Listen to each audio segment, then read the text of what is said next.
For millennia, the galaxy functioned like a flawless machine where every planet, every species was programmed into fixed orbits of power.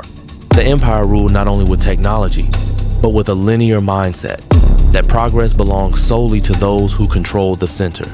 But from the depths of Earth's ocean, a mutation emerged not from weaponry, but from an idea: inverted resonance, the ability to turn every attack into a source of life. Prometheus was not just a ship. It was a living question hurled straight into the fabric of reality. If physics can be bent, can power be broken? And when the three Prometheus ships stood on the edge of annihilation, not firing, but collapsing the Empire's fleet with his own logic, something fundamental shifted. It was no longer about war, no longer about domination, only a universe and minds learning to finally hear its true voice. The Empire's greeting, the orbital space surrounding Earth, had never felt colder, quieter, or more fragile. Suspended among the stars was Phoenix Station, a symbol of Earth's determination to rise beyond its planetary cradle. It was one of humanity's proudest achievements, a colossal ring-shaped shipyard orbiting just beyond the exosphere, constructed piece by piece through decades of sacrifice, sweat, and cooperation between global powers. And at its core stood the centerpiece of hope, the warship Phoenix. The Phoenix was unlike anything humans had built before. Spanning nearly a kilometer in length, she was sheathed in next-generation carbon composite armor, housing fusion core reactors and cutting-edge directed energy weapons. It was the first ship designed to rival the Void, a declaration that Earth was ready to stand among the stars not just as explorers, but as guardians. But that illusion shattered the moment they arrived. A ripple in space-time heralded their entrance, a breach so silent, it was almost as if reality politely stepped aside. The delegation of the Galactic Empire emerged, gliding from their ship with an elegance that defied gravity, light, and logic. They didn't walk, they moved, as if their feet barely touched the metal floor. No fanfare, no entourage, and yet their very presence twisted the atmosphere of the station into something otherworldly, something sacred or cursed. Their bodies were geometric wonders glimmering with refractive light, shifting and folding in ways that mocked anatomy. Some had no clear heads or limbs, just constantly morphing silhouettes of intelligence. Skin made of iridescent plasma, voice as if they even had any word never heard. Communication, if it happened at all, was through glances, gestures, and the subtle hum of their cyber-biological implants interfacing with the air around them. To Earth's watching officers and scientists, it was like watching gods stroll through a cathedral built by ants. These beings had no weapons drawn. They didn't need them. They were the weapon. As they moved through the corridors of Phoenix Station, they passed engineering marvels, holographic control centers, defense matrices, none of which warranted more than a passing glance. Their eyes didn't judge, but their indifference screamed louder than any insult. To them, humanity's proudest creation was not a symbol of evolution, but a quaint curiosity. The Phoenix itself, Earth's most powerful warship, became no more than a static exhibit in their presence. They studied it not with interest, but with clinical detachment. Micro-drones, no larger than grains of rice, deployed from their robes and scattered silently. Within moments, the ship's blueprints, armor density, reactor emissions, targeting systems, and even the crew's biosignatures were being recorded, analyzed, and filed into memory systems that likely span light years. The delegation said nothing. Not a greeting, not a threat, not a single word of praise or condemnation. They simply moved, observed, and left. The moment their vessel re-entered the rift from which it came, silence reclaimed Phoenix Station. It wasn't just quiet, it was hollow. To those who stood there, breathless and cold, a single truth settled into their hearts like lead. This was not a visit. This was a verdict. A quiet message had been delivered through presence alone. You are not ready, but you will be under us. This was no alliance, no declaration of war. It was worsy, silent absorption, like a planetary shadow creeping across the mind. The age of Earth's independence had ended not with a bang, but with a gaze. The painful truth: beneath the ancient bones of Sioux City, deep within a labyrinth of reinforced concrete and forgotten bunkers from the 21st century, a classified emergency council had been summoned. The main chamber was buried hundreds of meters underground, cloaked in magnetic stealth shielding, and completely severed from all global networks. No signals went in or out. No satellite could detect it. No outsider knew it still existed. The silence within was so absolute that every breath echoed like the pulse of an engine chamber. 20 faces, men and women of all ages, races, and fields sat around an oval-shaped table forged from titanium alloy. Behind them, immense wall displays lit up with real-time data, orbital schematics of the Galactic Empire's fleet, currently stationed above Earth. The sheer difference in capability was not just numerical or structural, it was philosophical. One civilization still tested chemical propulsion. The other bent the fabric of space-time itself. The strategic analysis teams had delivered their report, and the tone was grim. The Empire's starships traveled at 40 times the speed of light, enabled by a web of refractive spatial tunnels. Their weapons could pierce graphene reflective alloys, the most advanced defensive material Earth had just recently begun deploying. Even the Phoenix, Earth's greatest warship, could not withstand a direct hit. It would fall in less than 4 seconds. But what silenced the room wasn't their speed or their weapons, it was the ultimatum. The final message from the Empire was brief, cold, and irrefutable. They didn't demand surrender. They didn't even need to attack. They simply stated terms. Earth had 30 days to surrender 30% of its rare mineral resources, including the coveted helium-3 harvested from the moon. In addition, all unapproved space exploration and scientific research programs were to be immediately terminated. Any violations would be corrected. No warships descended. No shots were fired. And yet, the air in the council chamber collapsed under its own weight. This was not diplomacy. It was not negotiation. It was submission documented, itemized, and enforced by silence. Inside each council member, a deep shame brewed. Not because of defeat in battle they hadn't even fought, but because of the utter helplessness they felt. Every countermeasure they imagined unraveled before it could take form. Every plan collapsed under the sheer weight of impossible disparity. How do you resist an empire that had passed through black holes, tamed quantum singularities, and used the bending of reality itself as a power grid? You don't. This war didn't require armies or fire. It had already begun, and Earth had already lost quietly. What remained now was not strategy, not retaliation, but the soul-crushing task of choosing how to accept defeat, with pride, with protest, or with the last, fragile illusion of autonomy. The painful truth had arrived, not in flames, but in the form of a sterile, flawless demand backed by a force that no bullet could pierce and no spirit could outlast. The age of humanity's independence had ended not with conquest, but with compliance. Prometheus awakens. Beneath the crushing pressure of the deep sea, hidden nearly a kilometer below the surface, an unseen facility operated around the clock. Disguised as a geothermal research station, where columns of steam rose from fractures in Earth's crust, lay the entrance to the most classified undertaking humanity had ever dared, Project Prometheus. This was no ordinary military venture. Prometheus wasn't merely another warship. It was a philosophical leap, a reimagining of warfare itself. It didn't aim to upgrade existing technologies. It sought to rewrite the rules of reality. At the facility's command center, bathed in the glow of blue-hued quantum displays and humming with 5th-generation quantum mainframes, Lee Jinho, the project's lead, watched data streams cascade across the screens.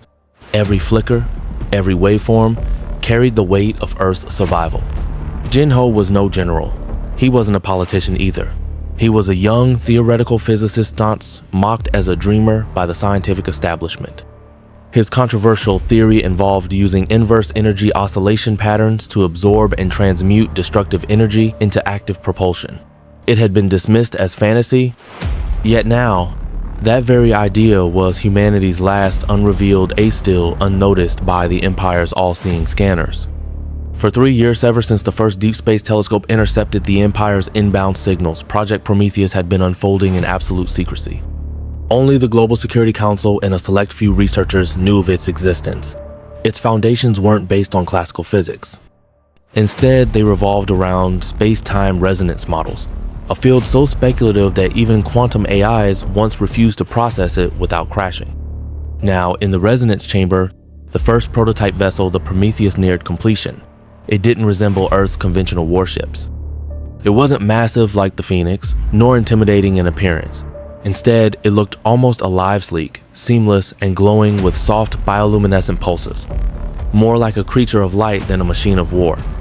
Its propulsion system defied traditional engineering. There were no fuel chambers, no thrusters. The ship moved by folding micro layers of reality, slipping through space via sixth harmonic vibration fields of form of motion the Empire had never encountered or recorded. Prometheus wasn't built to confront the Empire head-on. It was designed to redefine the very concept of conflict. And yet, Lee Jin-ho knew they weren't ready. The prototype had never been tested outside the chamber. Its control systems were unfinished. The flight crew hadn't even been selected. But that illusion of preparation shattered the moment the Council's latest transmission arrived. Just a single line on the encrypted channel. The Empire has issued a 7-day deadline to Earth. Jin-ho stared at the words, heart pounding not with fear, but with urgency. They had run out of time. There would be no second chances, no more simulations, no perfect conditions. The hour had come. No matter how incomplete, Prometheus had to awaken. The final window, the ultimatum from the Empire, swept through Earth's communication networks in under a minute, transmitted simultaneously via dozens of orbital relay satellites.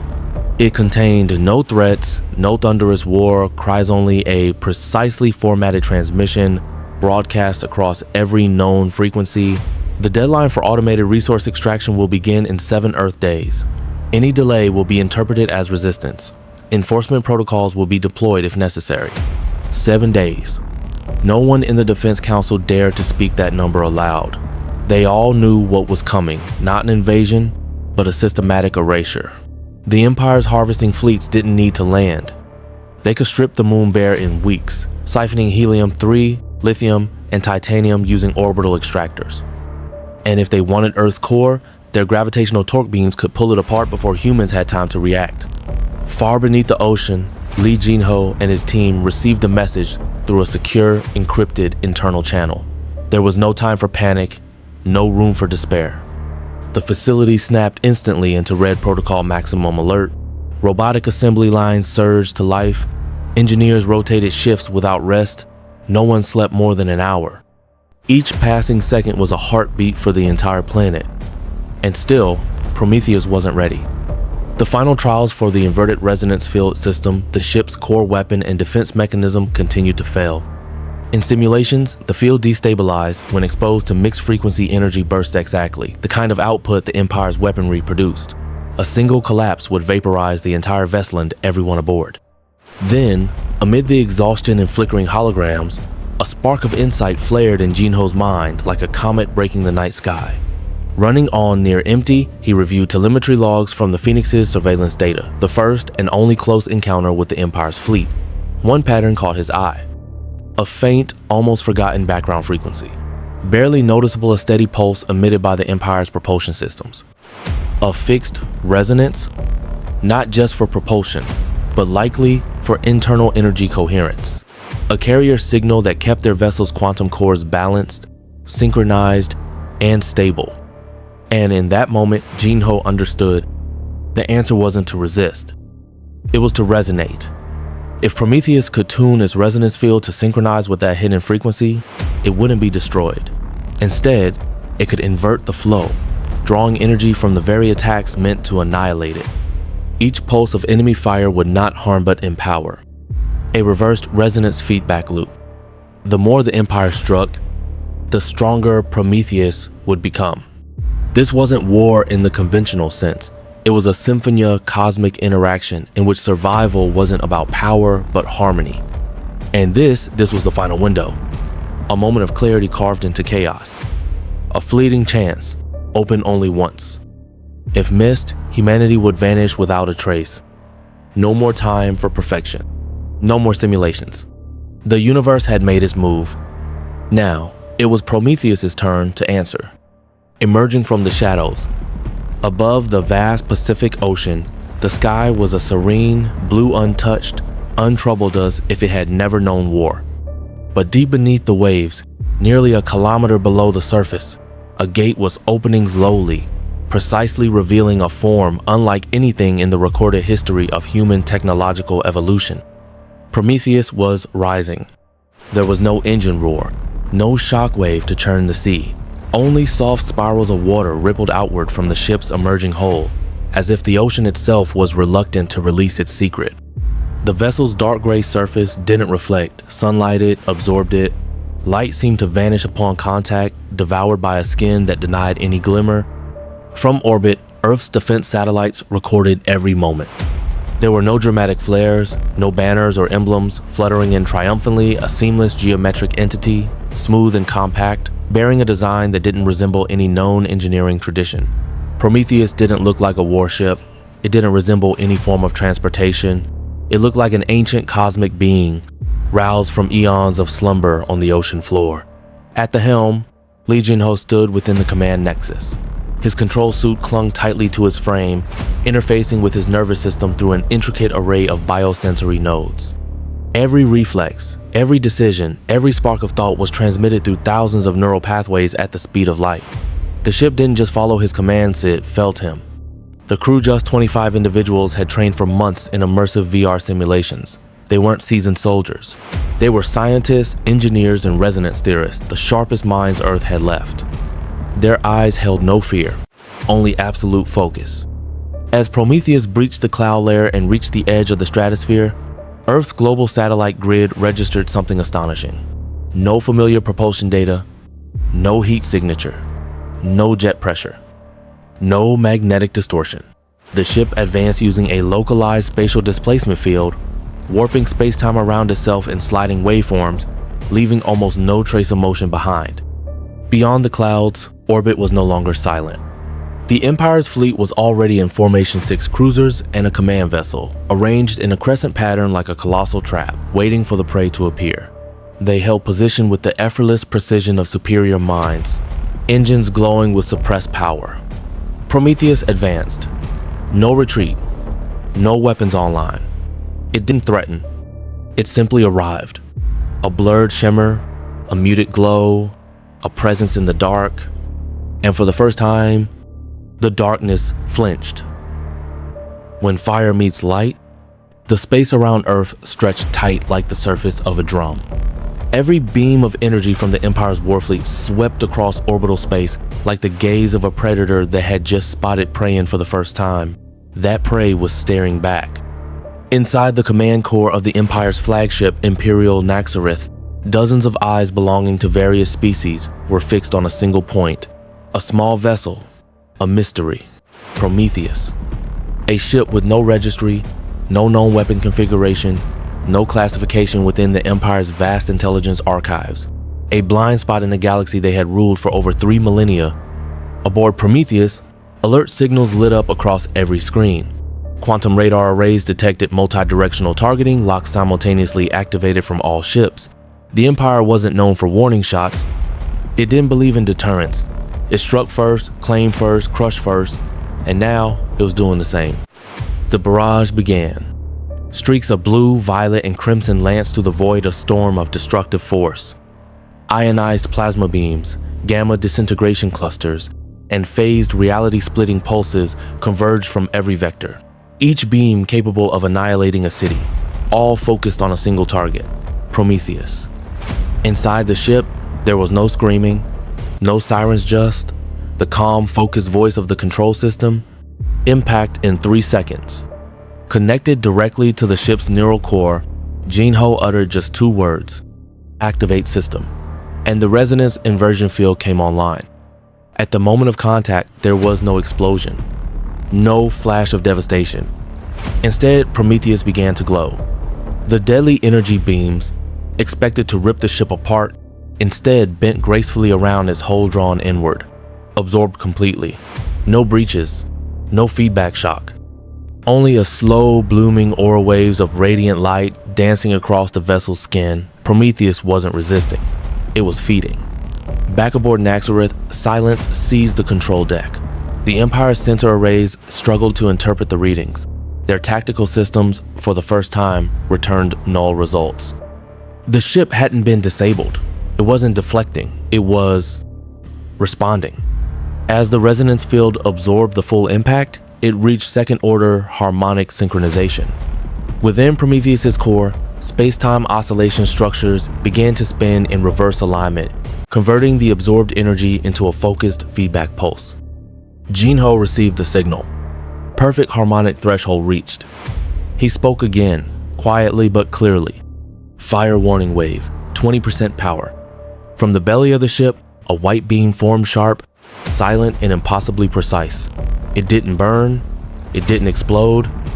It simply passed through the Empire's flagship shielding a system rated for galactic warfare and shut everything down.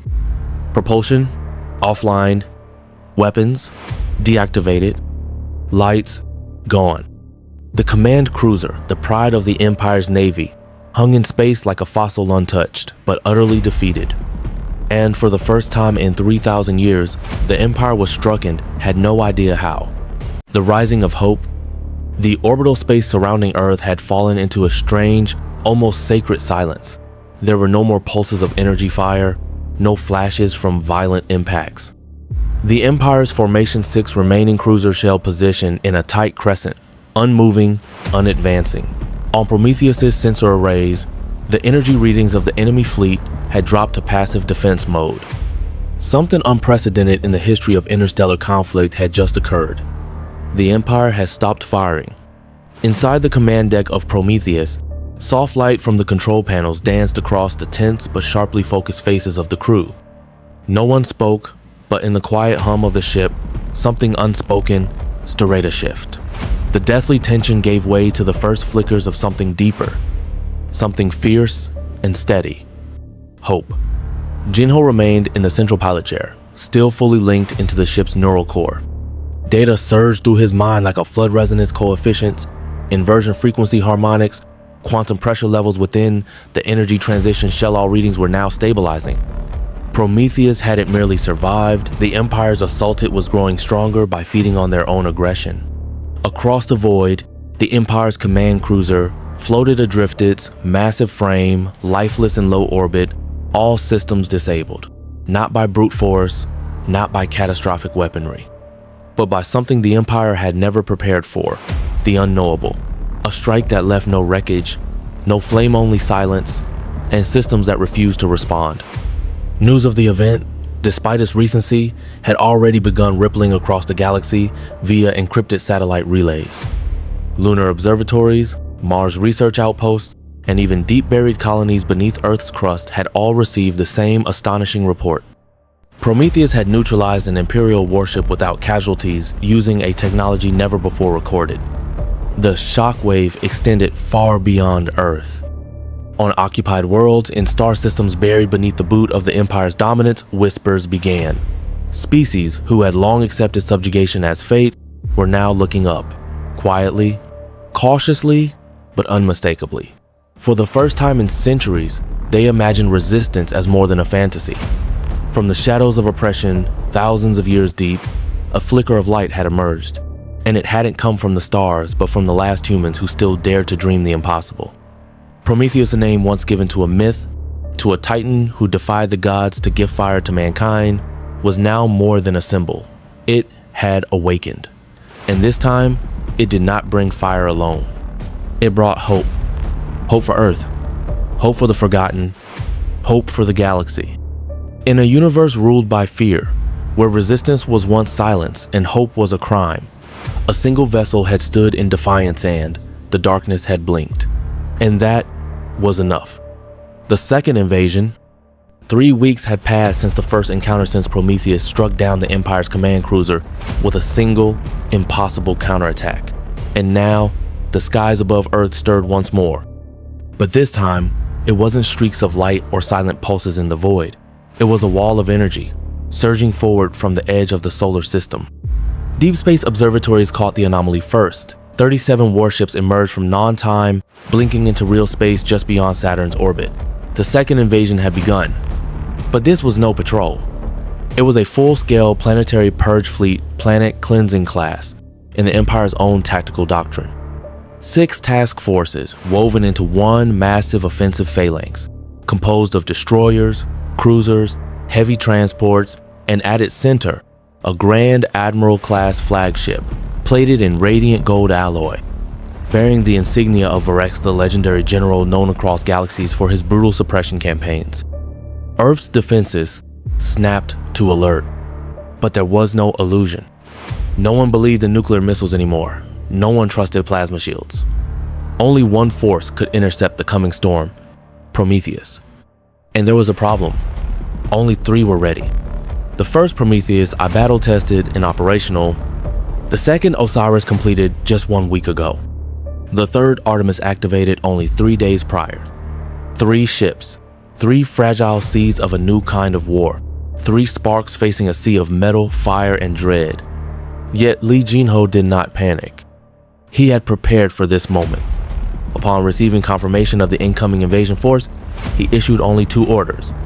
Link all 3 Prometheus-class vessels into a shared integrated tactical resonance network synchronization system never tested under combat conditions. Choose the interception point, Jupiter's orbit, there where eternal storms twisted across a gas giant surface, and sunlight shimmered through a billion ice particles. The Prometheus fleet held position.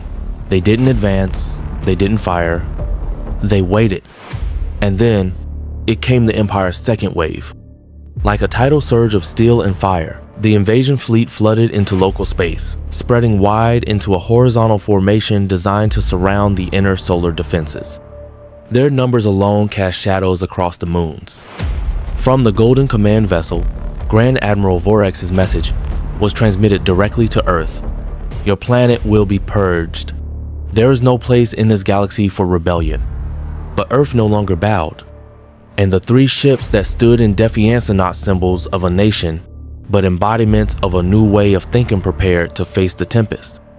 They did not carry flags. They did not broadcast warnings. They carried only the resonance of a different future. The moment had come. The second war had begun. Victory through thought. The 3 Prometheus-class ships, Prometheus 1, Osiris, and Artemis, drifted gently in Jupiter's orbit, like 3 slivers of light in the vast shadow cast by the Empire's armada. To the laws of physics, this was a hopeless battle. To military doctrine, it was suicide. But in the frame of reference of those who had transcended the limits of classical science, it was a symphony of consciousness. The Empire opened with its signature tactic: preemptive annihilation. All 37 warships fired in unison. Hundreds of energy beams lanced through space not in straight lines, but through frequency fractures engineered by their own space-time distortion drives. A death veil swept toward Earth's ships, a tapestry of unstoppable force. And yet Prometheus did not evade, did not raise shields. They simply sang the enemy's song in reverse. All 3 ships activated their inverted resonance systems simultaneously. Their autonomous navigational cores calculated the harmonic average of the incoming frequencies, then flipped the oscillations of local spacetime. And then, something that had never been recorded in galactic history occurred. The energy beams didn't explode. They bent, they slid around the ship's hulls, then were pulled inward like droplets into a vortex. In seconds, the 3 Prometheus vessels began to glow not with fire, but with transformed energy. They became like miniature suns orbiting Jupiter, light cascading off their bodies in spirals of controlled brilliance. And then, they responded. No missiles, no plasma cannons, only pure feedback pulses, precisely tuned to the frequencies that the Empire's energy shields were designed to ignore their own. The first Imperial cruiser went dark, then the third. Then a chain reaction swept across the fleet. Ship after ship was rendered inert, not destroyed, but undone. Engines shut down, weapons deactivated. Emergency biosystems scrambled in vain. Within 4 minutes, half of the fleet had become floating husk cold, silent relics drifting among the stars. Prometheus did not destroy. They demonstrated. They showed the Empire that static thinking cannot withstand adaptive evolution.